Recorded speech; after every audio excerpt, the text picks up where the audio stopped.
Welcome to Beth's Happy Home. Today I want to compare some flours to see how they perform compared straight across using identical methods for making a recipe that's kind of special.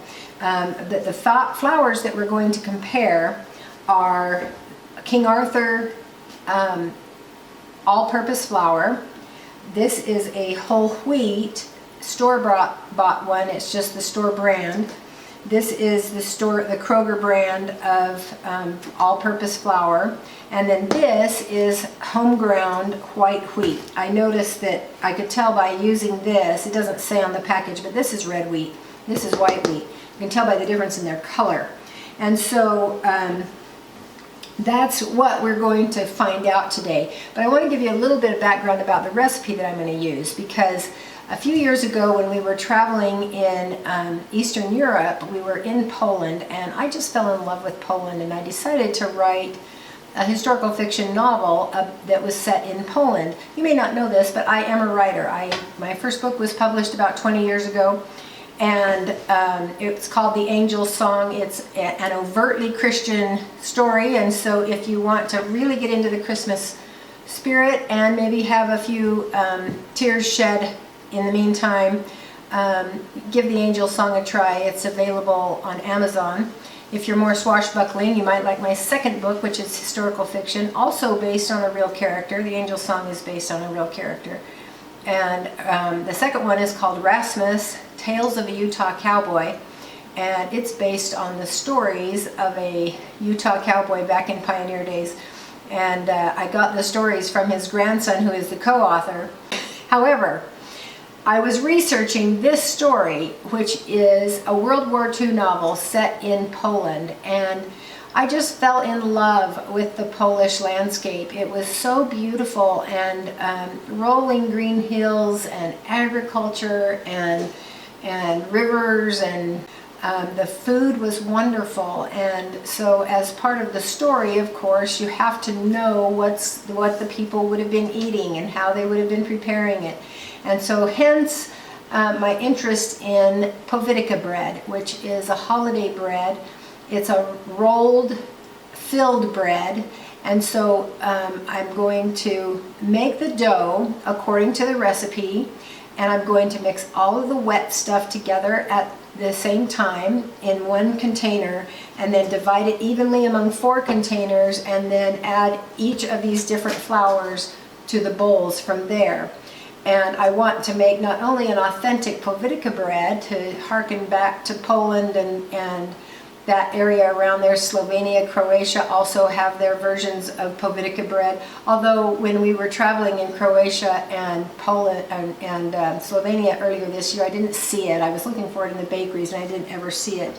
But anyway, the filling is made, it's very similar in texture to what you're going to get for a topping for a German chocolate cake, except it's made with walnuts instead of pecans. It doesn't have any coconut in it, and walnuts are very common in the results that I want to find out is what is the texture like as it compares between these breads. Lastly, what is the mouthfeel? What is the flavor? Is there any difference? And how strong is the wheat flavor in the wheat recipes? Because if it tastes really grainy, it's not going to be the same type of bread as it is if it's a very delicate, feathery type bread. Although I don't think the authentic POVITICA bread really is feathery. It has a little more body to it than that usually. From the recipes that I've looked at and the time that I made it before. So that's what we're finding out. Stick with us. If you want to buy some of my books, go on Amazon. Beth Mitchell Stevenson is my whole name, and if you search that, you should be able to find not only that, but also my Beth Stevenson's Americana books that are short essays that have been accepted for curriculum for some of the homeschooling groups and curriculum governing boards.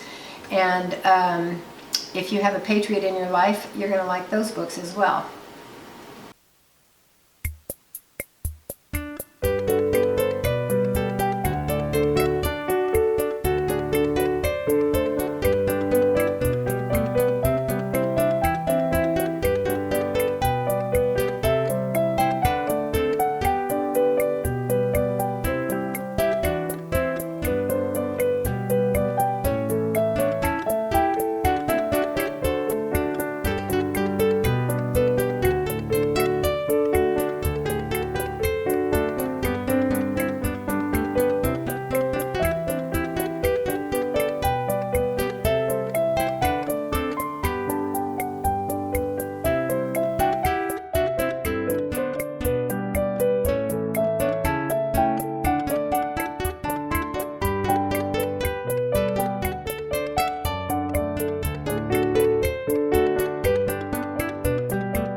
So we have the 4 loaves are baked. You can see that the wheat loaves rose much less than the others, although this is not completely fair because I cut this wheat loaf, the one that was made with the Kroger flour, in half and found that it was underbaked, and I think that all of these are probably underbaked. They browned really fast, probably because I had put oil on the top so that they wouldn't dry out, and I should have protected them with foil. But so I learned my lesson. I'm going to do it again just with a regular loaf of bread. But for now, actually it's delightful. But this one is done on the end. It looks just the same as the King Arthur one. Let me taste it. I can't really detect any difference. I can't detect any difference at all. This one, I let it rise a full 35 minutes longer than the other loaves. This one had risen up really nicely. This one, this is as high as it rose, and by the time I had baked this one, because I gave it that extra rise time, I knew that these were underbaked, and so I baked it 5 minutes longer, and it is baked through in the middle. But let's see what it is like. That's what it looks like on the inside. Very dense, and this is it's not terribly sweet, but it's extremely flavorful because of all those walnuts in there. And all of them are really tasty. That filling is really just yummy. This is going to be a lot more enjoyable because it's softer and just has a more pleasant texture. But this is certainly enjoyable.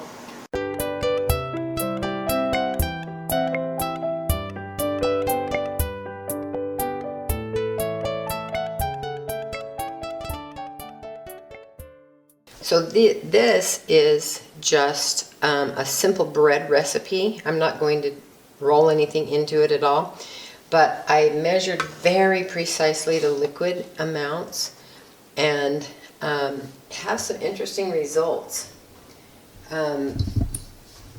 so far. Now, this is the King Arthur flour. Look at the consistency of this batter. I added precisely 10 ounces of flour to a cup and a half of the liquid ingredients. The store-bought wheat flour, it's much less soupy with the same amount of flour.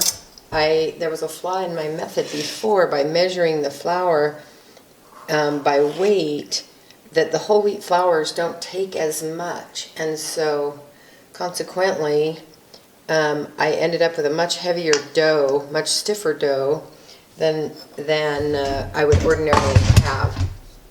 So this is suggesting an adjustment that needs to be made. This is the home ground flour, and that is almost a dough consistency that I can handle with just 10 ounces of flour. These two white ones are very, very similar in their texture, but these two whole wheat ones are more similar to each other, but this one is still too wet to handle. It's quite sticky, you can see it. I go ahead and add enough flour to each of these to make a soft dough, and I will see how much each of them takes, but I have a feeling that this one, the one with the home ground wheat, is going to take much less flour to make a proper dough, and I'm not going to equalize the amount of flour this time, and we'll see what happens.